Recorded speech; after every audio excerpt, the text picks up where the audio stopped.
अरे लमहराया जूरी पसरी हाय बबुआ हो।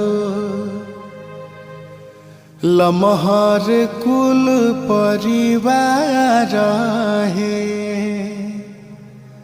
लमहर बाटे तहरा पापा जी के नैया हो। लमहर कुल खानदान है। अरे लमहराया जूरी पसरी हाय बबुआ हो। लमहर कुल परिवार है।